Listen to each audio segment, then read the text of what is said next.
बिस्मिल्लाहिर्रहमानिर्रहीम। अस्सलाम वालेकुम नाज़रीन, फरवाद एनबी न्यूज़ में आपका मेजबान नवाज भुट्टो।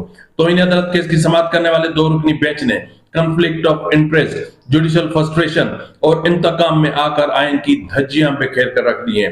जस्टिस मंसूर अली शाह और जस्टिस अकील अब्बासी के बेंच ने आइन के बुनियादी आर्टिकल 10A को भी कुचल डाला, जो शफाफ ट्रायल की जमानत देता है। इसके अलावा 175A और 191A की भी धज्जियां बिखेर कर रखनी है। इसके अलावा तौहीन अदालत से मुतालिक जो भी कवायद और जवाबित है, उन सब का तिया पांचा करके रख दिया है। जिन जजेस यानी chief justice justice Yahya Afridi, justice Aminuddin Khan, justice Jamal Khan Mandokhel और जस्टिस मोहम्मद अली मजहर को तौहीन अदालत का मुर्तकिब करार दिया गया है। न तो इन जजेस को कोई नोटिस जारी हुआ, न इनको सुना गया और न ही इनको तलब किया गया। तो उनकी अदम मौजूदगी में इतना बड़ा फैसला क्या आइन और कानून की और हलफ की पासदारी कहा जा सकता है? ये मैं आप पे छोड़ता हूं। इसके अलावा अगर आप देखें तो एक और अजीब किस्म का कड़मस मचा के रख दिया है कि दो रुकनी बेंच ने जिस चीफ जस्टिस को तौहीन अदालत का मुर्तकिब करा दिया है, उसी चीफ जस्टिस को तौहीन अदालत का केस और नोटिस अरसाल की अपना फैसला अरसाल किया है, जिसमें कहा गया है कि वो फुल कोर्ट तश्कील दें। तो तौहीन अदालत का मुल्जिम फुल कोर्ट तश्कील देगा और इसी फुल कोर्ट में उसी मुल्जिम के साथ 3 मुल्जिमान, या इसको मैं क्योंकि फैसला सुना दिया गया है तब मैं मुजरिमान भी कह सकता हूं, तो क्या ये चारों मुजरिमान भी उस बेंच में बैठकर इसकी समाअत कर सकते हैं या फुल कोर्ट में बैठ सकते हैं? ये बहुत अहम तरीन नुकात हैं जिन पर गौर करना बहुत जरूरी है। जस्टिस जमाल खान मंदोखेल और दीगर जजेस ने इस फैसले पर अफसोस का इजहार करते हुए शदीद रद्द अमल जाहिर किया है। यानी सुप्रीम कोर्ट के अंदर जो तकसीम थी, वो तकसीम इंतहा से ज्यादा बढ़ती जा रही है और ऐसा लग रहा है कि आने वाले दिनों में सुप्रीम कोर्ट के अंदर कुछ बहुत बड़ा आतिशफिशा फटने जा रहा है और उसके बाद फिर बहुत कुछ जलकर भस्म हो जाएगा। या तो चीफ जस्टिस की तरफ से या फिर जुडिशियल कमीशन की तरफ से जस्टिस मंसूर अली शाह के खिलाफ कार्रवाई के लिए कोई बहुत बड़ी चीज सामने आ सकती है, या फिर इन जजेस की तरफ से कुछ सामने आ सकता है और ऐसे इशारे बाज़ाब्ता तौर पर मिल रहे हैं, क्योंकि एक दो रुकनी बेंच ने जो संगीन खिलाफ वर्जियां की हैं, एक तो मिसकंडक्ट के मुर्तकिब हुए हैं और दूसरा आइन से इनहराफ के मुर्तकिब हुए हैं, तीसरा अपने जो इन्होंने आइन की पासदारी का हलफ उठाया था, उस हलफ से इन्होंने इन्हिसार किया है। ये कहां की आइन की पासदारी है कि आप किसी को आइन के आर्टिकल 10A का मौका भी फराहम ना करें, उसको जो आइन जो प्रोटेक्शन देता है आप उसे वो कवर भी छीन लें। आइन तो कहता है ना, आइन तो जमानत देता है शफाफ फेयर ट्रायल की, तो फिर उनका फेयर ट्रायल का हक आपने उनसे क्यों छीन लिया?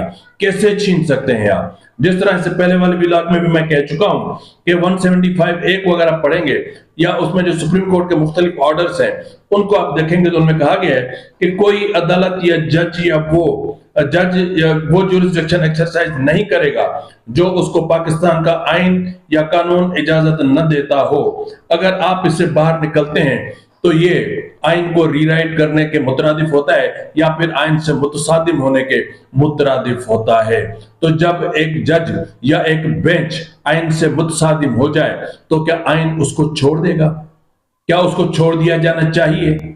ये बहुत सारे इश्यूज हैं जिन पर गौर करना बहुत जरूरी है। लेकिन इसी केस से जुड़ा 6 रुकनी बेंच जिसने इस केस की समाअत की, उसने उस केस की समाअत के दौरान जो ऑब्जर्वेशंस दी वही उनका रद्द अमल था और मैं चाह रहा हूं कि जरा आप उनको समझने की कोशिश करें। कह रहे हैं कि सुप्रीम कोर्ट ने एडिशनल रजिस्ट्रार जुडिशियल नजर अब्बास की तौहीन अदालत के खिलाफ अपील वापस लेने की बुनियाद पर निपटा दी और अदालत ने करार दिया कि बेंच की अक्सरियत इंट्रा कोर्ट अपील निपटाने की वजूहात देगी। ठीक है जी। अब आगे जस्टिस जमाल खान मंदोखेल इस वार पर जो है जस्टिस मंसूर अली शाह ने उनकी पीठ पर किया है, उस पर अपना रद्द-ए-अमल देते हुए क्या कह रहे हैं? जस्टिस जमाल खान मंदोखेल ने दो रुकनी बेंच के फैसले पर इजहार नाराजगी करते हुए रिमार्क्स दिए कि जिस अंदाज में तौहीन अदालत का मुर्तकिब करार दिया गया है, अब मैं कमेटी इजलास में नहीं जाऊंगा। ये एक जज का बहुत बहुत बड़े रिमार्क्स हैं। ये उनके लिए रिमार्क्स हैं जो अख्तियार रखते हैं, उनके आंखें खोलने के लिए ये बहुत बड़े रिमार्क्स हैं।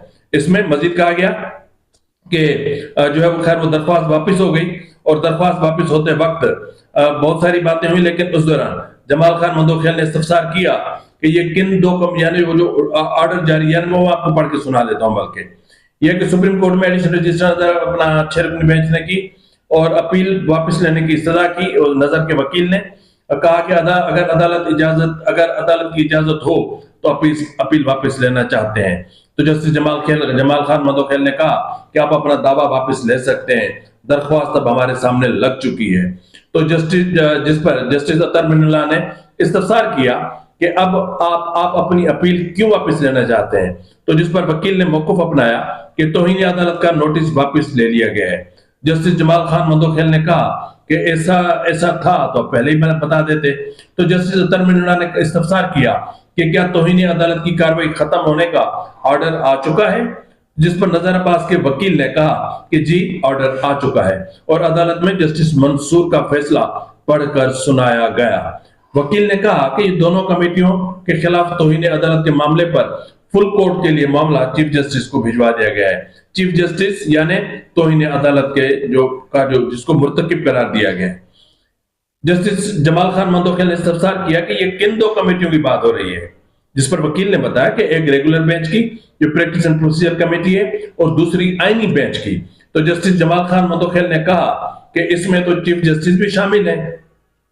क्या एक तौहीन अदालत के मुल्जिम को फुल कोर्ट बनाने के लिए मामला भेजा गया?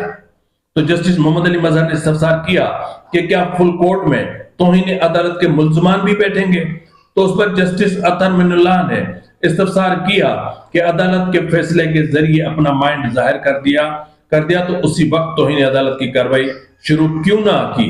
तो जस्टिस मंदोखेल ने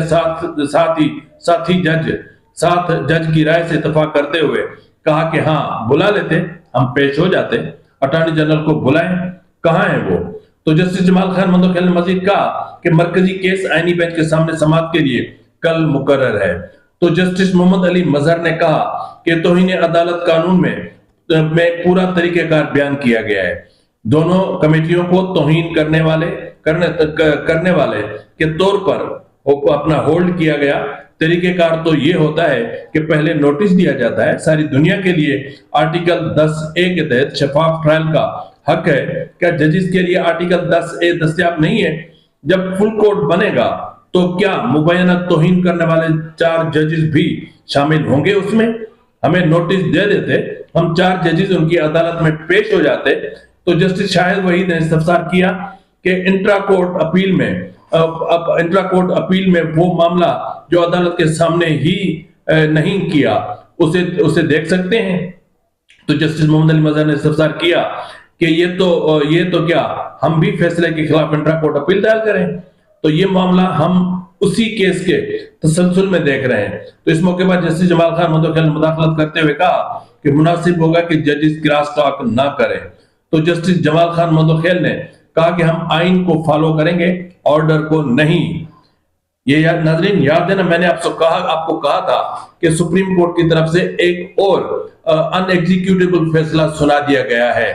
जिस तरह 90 दिनों में इंतखाबात करवाने का अनएग्जीक्यूटेबल फैसला सुनाया गया था, जिस तरह मखसूस निशस्तों के हवाले से अनएग्जीक्यूटेबल फैसला सुनाया गया था, इसी तरह एक फैसला यह भी सुना दिया गया है। लेकिन यह मामला पहले वाले मामलों की तरह दब कर नहीं रह जाएगा। तो उस पर जो है वो जस्टिस मोहम्मद अली मजहर ने कहा कि आज वकला आपके सामने कह रहे थे कि बेंचेस अख्तियारात को भी चैलेंज किया हुआ है। तो आर्मी एक्ट में तरमीम होते ही मिलिट्री ट्रायल वाला केस आईनी बेंच में आ गया, वो किसने लगाया? तो जस्टिस हसन रजा रिजवी ने कहा कि 13 जनवरी को पहला ऑर्डर हुआ, उसमें पहला सवाल ही इसी एतराज का है। तो वकील ने मौक़िफ़ अपनाया कि इंट्रा कोर्ट अपील इस दरख्वास्त के खिलाफ थी, वो खत्म हो गया। तो जस्टिस अतर मिनुल्लाह ने कहा कि जो भी हुआ हमारी बदकिस्मती है। अगर ये बेंच कार्रवाई जारी रखना चाहता है तो मैं बेंच से अलग हो जाऊंगा। तो इस मौके पर अदालत के अटॉर्नी जनरल को तलब कर लिया, जिस पर अब additional attorney general Aamir Rahman अदालत में पेश हो गए और मौकूफ अपनाया कि अटॉर्नी जनरल किसी इजलास में गए हुए।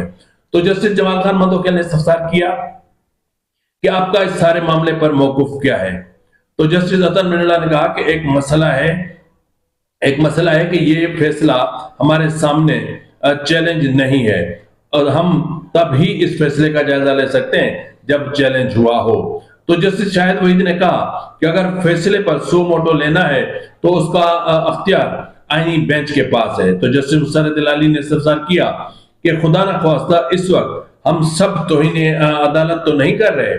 तो जिस पर जस्टिस जमाल खान मंदोखेल ने कहा कि अब ये फैसला अदालती प्रॉपर्टी है, एक बार इस सारे मामले को देख लेते हैं, रोज का जो तमाशा लगा हुआ है ये तमाशा तो खत्म हो, देख लेते हैं कि ये तौहीन अदालत की कार्रवाई शुरू कैसे हुई, देख लेते हैं कि क्या कमेटियों के फैसले इस बेंच के सामने चैलेंज हुए थे।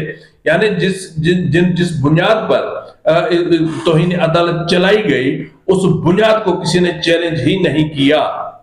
यानी कमेटियों के फैसले को उस वक्त तो या तो क्योंकि जस्टिस मंसूर अली शाह खुद उन कमेटियों के रुकन थे, खुद उन कमेटियों में बैठते रहे, एक लिहाज से तो खुद भी तौहीन अदालत की जद में आते हैं, लेकिन उन कमेटियों को भी नहीं सुना गया और ना ही उसको चैलेंज किया गया। तो जस्टिस जमाल खान मंदोखेल ने रिमार्क्स दिए कि हमारा मुफादात का मामला है, इसलिए हम ना बैठे। आज ये मुफादात वाले मामले पर मुझे बोल लेने दें। आईनी बेंच में शामिल करके हमें कौन सी मराद दी गई हैं? ये कौन सा मुफाद है जिसकी बात की जा रही है? क्या कोई प्लाट शिलाट दिए हैं? हम दो बेंच रोजाना चला रहे हैं, ये मुफादात है। तो जस्टिस जमाल खान मंदोखेल ने अपनी बात जारी रखते हुए कहा कि अगर आईनी बेंच में बैठना हमारे मुफाद में है तो फिर जो नहीं शामिल वो मुतासरीन में आएंगे। मुफादात वाले और मुतासरीन दोनों ये केस फिर नहीं सुन सकते क्योंकि कॉन्फ्लिक्ट ऑफ इंटरेस्ट है। तो ऐसी सूरत हाल में फिर कैसे हमसाया मुल्क के जजेस लाना पड़ेंगे? यानी क्या फिर हमें इस मामले को निपटाने के लिए भारत से जजेस मंगवाने पड़ेंगे या चीन से जजेस मंगवाने पड़ेंगे? कहां से जजेस मंगवाएंगे हम? मतलब मामले को तो आखिर निपटाना है ना, तो कहां से निपटाएंगे हम? तो उस तनाजुर में ये कह रहे हैं तो क्या हमें अपने जो है वो हमसाया ममालिक से मंगवाने पड़ेंगे? तो जी मजीद कह रहे हैं कि या फिर आलमी अदालत इंसाफ को केस भेजना पड़ेगा। यानी क्या हम हमसाया मुल्क से मदद लें, जजेस मंगवाएं रेंट पे, या फिर ये सारा case he international court of justice में ले जाएं? तो बेंच के सरबराह जस्टिस जमाल खान मंदोखेल ने इस्तफसार किया कि कोई एक वकील मुझे बता दे हमें आईनी बेंच में बैठकर क्या मुफाद मिल रहा है। हमारा वाहिद मुफाद आइन का तहफ्फुज करना है। क्या हम खुद शौक से आईनी बेंच में बैठे? हमें बताया जाए क्या मुफादात हासिल कर रहे हैं हम, आखिर पता तो चले मुफादात किसको कहते हैं, क्या है। ऐसा ना हो कि कोई और मेरे नाम पर मुफाद ले रहा हो। तो जस्टिस जमाल खान मंदोखेल ने रिमार्क्स में मजीद कहा कि तौहीन अदालत के नोटिस का सिलसिला रुके, इसलिए चाहते हैं कि ऐसे हुक्म जारी ना हो। आने वाले साथी जजेस को तौहीन अदालत से बचाना चाहते हैं। तो जस्टिस तनवीरुल्लाह ने कहा कि आज एक सीनियर सियासतदान का बयान छपा हुआ है कि मुल्क में जमहूरियत नहीं है, मुल्क को आइन के मुताबिक नहीं चलाया जा रहा। बदकिस्मती है कि तारीख से सबक न जजेस ने सीखा, न ही सियासतदानों और न ही कौम ने। 6 जजेस अदलिया में मुदाखलत का खत आया तो सब ने नजरें ही फेर ली। तो जस्टिस मुसर्रत इलाही ने कहा कि जस्टिस अतर मिनुल्लाह तीसरी मर्तबा ये बात कह रहे हैं। जस्टिस जमाल खान मंदोखेल ने कहा कि हम सिर्फ अटॉर्नी जनरल को सुनना चाहते हैं। तो जस्टिस जमाल खान मंदोखेल ने मजीद रिमार्क दिए कि जिस इलाके से ताल्लुक रखता हूं, ये बहुत यकीनन ये जो अल्फाज मैं भी पढ़ने जा रहा हूं, ये अल्फाज वो हैं जो यकीनन उन्होंने बहुत भारी दिल से अदा किए होंगे। उन्होंने कहा कि जिस इलाके से मैं ताल्लुक रखता हूं वह रिवायात का बहुत ख्याल रखा जाता है। बदकिस्मती से इस मर्तबा रिवायात का भी ख्याल नहीं रखा गया। तो इस मौके पर जस्टिस तनवीरुल्लाह ने वकील शाहिद अमीद जमील से पूछा, इस्तफसार किया कि क्या आपने 2 रुकनी बेंच में फुल कोर्ट की इस्तदा की थी? तो वकील ने कहा कि इस बेंच में भी इस्तदा कर रहा हूं कि फुल कोर्ट ही इस मसले को हल करे। तो इस पर जस्टिस तनवीरुल्लाह ने रिमार्क दिए कि अगर हम ऑर्डर करें और फुल कोर्ट न बने तो एक और तौहीन अदालत शुरू हो जाएगी। अब केस कल आईनी बेंच के सामने मुकर्रर है, आईनी बेंच का केस कोई लेगा तो आईनी बेंच तौहीन अदालत का नोटिस जारी कर देगी, फिर क्या होगा? बाद दरख्वास्त निपटा दी गई। कहने की बात यह है कि ये जो कुछ सुप्रीम कोर्ट में जस्टिस मंसूर अली शाह इंतकाम में अंधे होकर सुपरसीड होने का जख्म चाटते फिर रहे हैं, और उससे कहीं बड़ा जख्म वो सुप्रीम कोर्ट को और आइन को रोज पहुंचाते हैं, और कम से कम हफ्ते में एक जख्म तो ऐसा आइन को और सुप्रीम कोर्ट को लगाते हैं कि जिसका अजाला बहुत जरूरी है। लेकिन ये हमारी बदकिस्मती है कि जस्टिस मंसूर अली शाह को आला ज़र्फ वाले लोग मिले हैं, आला ज़र्फ वाला चीफ जस्टिस मिला है और आला ज़र्फ वाली हुकूमत मिली है। अगर वो कम ज़र्फों में से होते ना तो जस्टिस मंसूर अली शाह को तिगनी का नाच नचाते, क्योंकि जिस तरीके से जितना मिसकंडक्ट जस्टिस मंसूर अली शाह ने किया है, इतना मिसकंडक्ट आज तक किसी जज ने नहीं किया होगा, सिर्फ इसलिए कि वो सीनियर पियोनी जज हैं। अगर सीनियर पियोनी जज के ये करतूत हैं तो फिर खुदा की कसम, मेरे रब के करोड़ों एहसान के इस जैसा नमक हराम शख्स, इस जैसा आइन शिकन शख्स, इस जैसा हलफ शिकन शख्स सुप्रीम कोर्ट का चीफ जस्टिस नहीं बन सका। अगर वो चीफ जस्टिस बना होता तो आज पता नहीं सुप्रीम कोर्ट का क्या हशर होता, आज पता नहीं दूसरे दीगर साथी जजेस का क्या हशर होता।